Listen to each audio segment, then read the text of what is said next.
Hello and welcome to Beyond the Point podcast with me, Ali Christensen.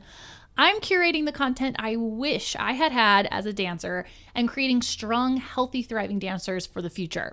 Not only am I your host and ex-professional dancer, but I own Align Fitness here in Huntington Beach, California, and I'm the creator of online courses for dancers such as lower body flexibility and turnout for dancers. Happy 2020 again. I hope you enjoyed last week's episode with Jennifer from Doctors for Dancers. I thought that was the perfect way to kick off the new decade full of new decisions. And if you're like me, you may not know exactly what your goal is on January 1st and might need a little extra time to marinate on what you want to create this year. This is a brand new decade, but like any new year, January is full of goal setting, big dreams, and lots of resolutions. And February is full of disappointment.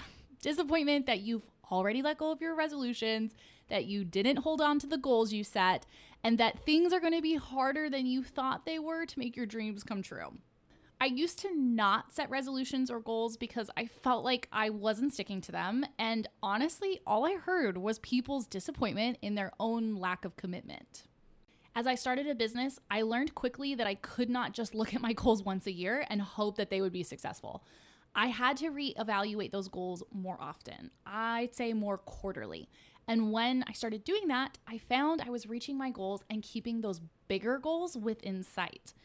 I think one of the biggest downfalls to goal setting is that we just forget. We forget what the goal is, why we're doing it, and more importantly, we forget that feeling that we had on January 1st of that passion and drive to be a better person, dancer, mom, partner, whatever it is. We forget that passion and feeling. Over the years, I've done a lot of versions of goal setting. Goal setting with very specific things in mind. Resolutions with bigger goals in mind. I've done dream casting where I look at the next 10 years. I've done detailed checklists, and I've done everything in between. 3 years ago, I started something new that was very successful. The next 2 years, I added more. Right now, I'm going to share with you those 3 tools that I've added in. Now, if you haven't listened to our goal setting episode, I believe it's number 4, you should. This will tie very well with that episode. I go into a little bit more detail on how I work with my dancers and athletes on setting goals that are sport specific in that number 4 episode. All of the techniques I still use and I use with all the clients, but today, being that it's a new year and it's a new decade, I know that I personally am working on making shifts in my mindset for the new decade and creating a healthy body inside, outside, emotionally, and in my mindset. So with that in mind, I take you back 3 years ago. I had goals for my business and I had goals for my personal life, and I was struggling to figure out how to tie those personal goals and business goals together. This seems to be something that happens for a lot of entrepreneurs because business and personal are kind of mushed together. I think this happens for a lot of us where our goals, our ambitions, desires, and wants are all kind of intertwined, that things are not really as clear-cut as we might think, where we have these compartmentalized areas in our life that our goals never intertwine. Because we can have the best job in the world, we could be in the company of our dreams, we could be the quote best in the studio, and still be extremely unhappy, unmotivated, and lacking in passion. On the flip side, I can be the happiest, most content, loving person and have none of these things. I find for myself and the people in my life that it's more of a mix of the two. So as I was trying to mix my personal and business goals, I decided to look at who I thought was the best and most successful business person in my mind, as well as the best person that I could imagine or think of. I wrote down the qualities I thought a successful person in both avenues would have, as well as how I thought they would act in meetings with family, in stressful situations, in successful situations, and so on and so forth. My first thought was, how do I do life like them? If I wanted to be more successful in business, that meant that in my mind, I had to make a certain amount of money, have a studio that looks a certain way, have people working underneath me flying all over the world, and the list really went on. On a more personal side, my mind went to, if I had more money, I could be more generous with my time and finances, that I would one day be more patient if. I quite quickly realized that this was not going to work for me because it left me feeling so empty. These goals that I was trying to make happen did not have anything that was motivating me because I was looking at the lack in my life. I was seeing all the things that weren't good or I didn't have and trying to make those my aspiring goals. I decided to sit on it for a day and came back to the list I had made and kind of changed my thoughts. I thought, what would life be like if I was this person right now? Literally, I am fill in the blank. I am that person. As I started to ask myself that question, things started to come into shape and that motivation really quickly set fire. I knew that I was going to spend the year working on my goals by being the person I wanted to be. Instead of thinking about how one day I would be at a certain level or I would have this or be that, I would make decisions day by day that meant I am that person. I am that goal. There is no will, want, try, be. I am fill in the blank. This meant that I was going to be more generous with my time, generous with my dollar that I do have, patient with the people in my life who are doing the very best that they can. I would show support to the loved ones and clients in the best way that I could in that moment. I would be the business owner and entrepreneur that I aspired to be. That didn't mean that I thought I was the best. It meant that instead of thinking, one day I will, it's today I am. Similar to doing an affirmation. I loved this. It definitely had its ups and downs, but I found myself building confidence, creating opportunities that I desired, and having a year where my cup felt full instead of depleted. Fast forward to the next year, and I had loved how I felt about my goals for that year. I felt like I crushed it. But what I realized towards the end of that year was that my life priorities are not necessarily my friends and loved ones' priorities. So, although it felt great about what I had accomplished this year, my friends and family voiced that they hadn't seen me as much, that I wasn't as available, and that they missed me, which is amazing. I love that people in my life want to share my time and that they want me in theirs. But I felt torn because I felt great about my year, but some of the feedback I was getting didn't match that. My boyfriend and I both own businesses. We are both entrepreneurs, and sometimes that's very challenging. But for the most part, we understand where each other's coming from and for the most part, where our priorities are. This might be a podcast for another day on balancing priorities, but here's what we did for year 2 that I've kept after experiencing that feedback from friends and then feeling so different about what my year was. I sat down with my boyfriend and said, these are my goals for the year. And this is what I think it will take for me to get there. Now, side note, it never looks the way I think it's going to look. I have learned that and I have accepted it for the most part, but it never looks the way you think it is. So that means that my priority this year is going to be in this area. That means that I might be spending less time with you, my boyfriend, and unexpected appointments for networking opportunities and other appointments are going to come up on the evenings and weekends. It is part of my job. I told him that I'd like to make this my priority for the year, but our relationship in life was a close second. Now, side note, looking at this, at the tail end of this, I realized that my life and partnership with him still are number one, because when an emergency arises and certain situations, he took the priority. So there you go. That is a great example when you think your priority is somewhere, but really, what are you willing to give and take from those priorities? But this meant for my particular goal, maybe we would have less date nights and experiences with our friends and so on and so forth.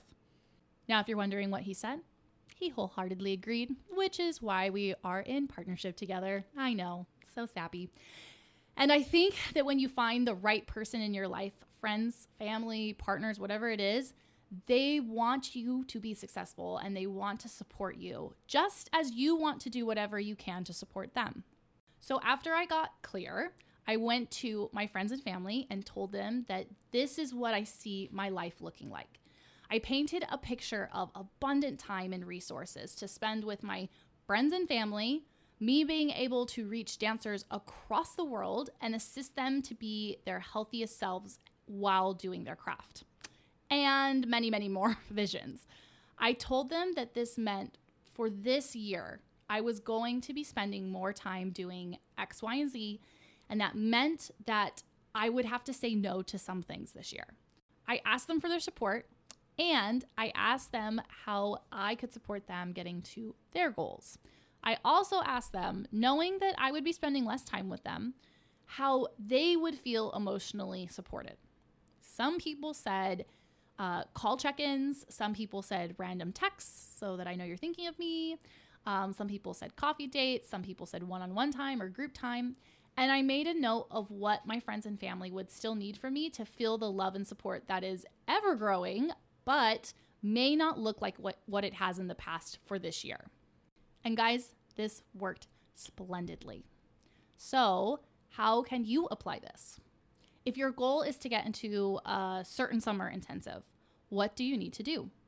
I'll say it for a third time. This is where our previous goal setting episode will really come in handy because I walk you backwards from the big goal to what you have to do right this second for your next step. Once you figure that out, if this is truly a priority, go talk to your friends and family and tell them how they can support you and reciprocate it by asking them how you can support them. And last little side note for this section, remember that we've talked about priorities and how you can't have multiple priorities. It's impossible. This is something that we talk about in that episode, and it's very important as you start setting your goals.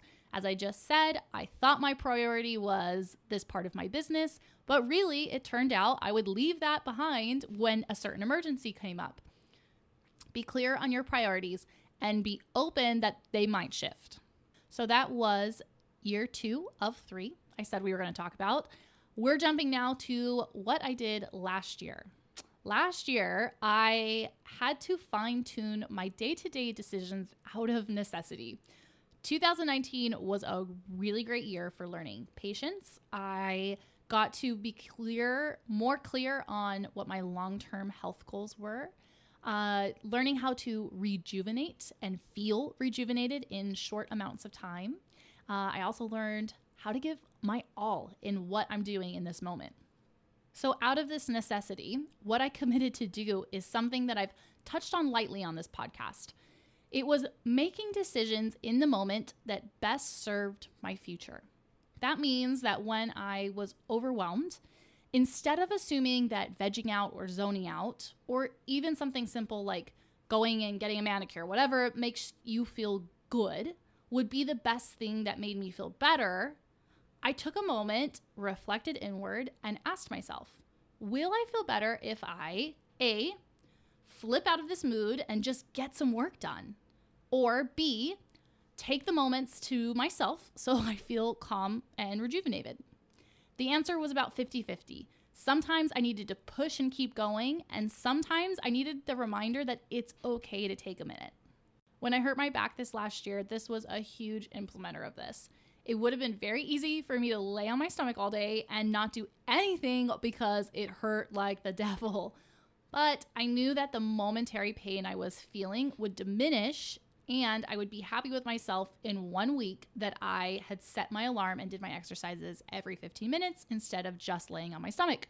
So every time I felt mentally exhausted from dealing with the pain and feeling like it wasn't going anywhere and the anxiety and worry about work or where I should be or what this should feel easier, I did my exercises because I knew that that would get me closer to my goal. I knew that relaxing in this instance would not get me any closer to being back with a healthy back and back into the life that I am creating. As we're entering the new year, diet is one of the number one things that people set their goals for, and it's really trendy. I love deciding for myself, and when my friends and clients tell me that they want to be healthier from the inside out. I truly love that. But we get stuck in this all or nothing thing, and it runs throughout our society that leads to burnout and failure. I think dieting is the best example of this. How quickly can you give up on eliminating carbs and fats and only eating vegetables and nibbling on whatever little tiny rabbit snack you have in your bag? Really? That's not sustainable. So what if instead you took the moment with your food in your hand and said, will this make me feel better in 15 minutes? Whatever it is. Things like, will this processed white piece of bread with peanut butter, which is extremely emotionally fulfilling, by the way, love a piece of white bread with peanut butter, make me feel better in 15 minutes? If I have to dance, will this aid me to reach my goals of getting into a company or auditions or whatever it is? Or will eating the multigrain and seed piece of bread with peanut butter on it assist me in 15 minutes to have energy to be reaching my goals for my company and auditions? Which one will work for you in this moment? When you're at a birthday party and you're looking at a table full of food that you've been told is not, quote, good for you, do you know which foods actually work for your body and which ones don't? Because you and I are very different. What works for you may not work for me. Do you know which foods will satisfy you and which foods you don't have to have? This is something I've worked on over and over, and I keep fine-tuning as I work to find more balance and things that I love. I'm talking about the things that if you're at that party, you absolutely want to try. Here's an example. If there was a store-bought cake at a party, that's not really my thing. I could eat it and I'd be like, sugar, okay. But I'm not going to feel like, yes, I am so glad I ate that. That hit the craving spot. So instead of eating that store-bought cake that for me doesn't do anything for me, it doesn't give me the emotional satisfaction, and I know it's not going to assist me to have energy to dance and reach my goals, I'm going to eat the homemade cupcake with cream cheese frosting because I know that that will give me so much emotional satisfaction and I will be so happy that I did it. I will say, yes, that was worth it. I'm so excited to get back into dance because I feel so satisfied I got to eat the thing I love. Other examples would be in your fitness, also very trendy. When you're watching TV, do you really need to veg out on the couch for 3 hours? If the answer is yes, do it. If that's an excessive amount of vegging, part of your time could be spent doing your exercises that you know are going to make your arabesque better.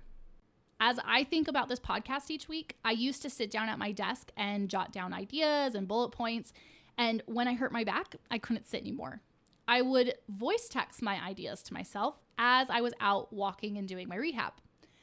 I now find more inspiration and easier flowing thoughts when I'm walking. So most of the time when I'm thinking about what each podcast is going to be, I'm out for a walk. That decision has proven to give me better podcast content, and it's helping me get towards my goal of having a healthy back and keeping me from sitting in front of the screen that I already have too much of in my life right now. These are all examples of making decisions moment to moment that will serve my highest good in the next 15 minutes, day, week, year. When I implemented this last year, I met more of my goals this year than I've ever have. I spent more time with my family and friends, which had been something I'd worked on, because there was way less in between time. There was less time of me doing nothing, more time of me doing things that will serve my future. So dancers, you spend a lot of time in the studio. You spend a lot of time working towards your goal outside of the studio, I hope, and it can be exhausting. Sometimes you really do just need a break. But I also know there's a lot of mentally wasted time in your day. Remember, I work with you guys 12 hours a day and I have lived your life. I know. If you ask yourself, is this serving my highest good right now? You will either be more rested and ready to take on your goals, your tasks, your school, your family time, your dance, or you'll say, I don't need to be standing here watching this show that I actually don't enjoy that much. I'm going to go do my homework so that when I come back, I can actually watch the show that I want to watch. So I can feel more rested and be ready to jump into dance. Or I'm going to do my exercises so that I can get a full night's rest so that tomorrow I have energy to go to my friend's house and still be ready for rehearsals, goals, and things over the weekend. So much of goal setting is mindset. The mindset leads to daily actions, which lead to habits, which take me to crushing my goals. So let's recap here. Number 1 is being. Being instead of hoping. Doing instead of trying. Now instead of someday. Be the person that you want to be in your daily decisions. Number 2 is setting the stage for your goals with your family and friends. Tell your loved ones what you are committed to creating this year and ask them to assist you by supporting you in fill in the blank. Communicate. That's what I'm saying. Use that communication skill. And number 3, change is in the moment. Ask yourself if this is truly serving your highest good right now. Make decisions that are for you and listening to your gut and not your excuses. I invite you to join me in making this decade the healthiest mentally and physically that we've ever had. I don't have all the answers and I never will, but I'm excited to uncover more that assists you and me to reach our dreams with grace and be the best versions of ourselves. I wish you guys an amazing 2020 full of possibilities that you jump on, chances to grow, love in your relationships, excitement for your passions, and the choice that you decide to take it all on. Thank you so much for showing up here every week and joining me in my mission to create healthy, thriving dancers in the future. I honestly wasn't sure I was gonna keep doing this podcast into 2020 when I started, but the love and excitement is contagious, and I'm thrilled that you guys are loving the information and that it's assisting you. Make sure that you are reviewing the podcast on iTunes so that others can find the benefit. And I would love to hear what your goals are in 2020. You can tag me on Instagram at Align Fitness by Ali with your 2020 goals. I am so excited to assist you to get there. So with that, I will see you all next week back here on Beyond the Point.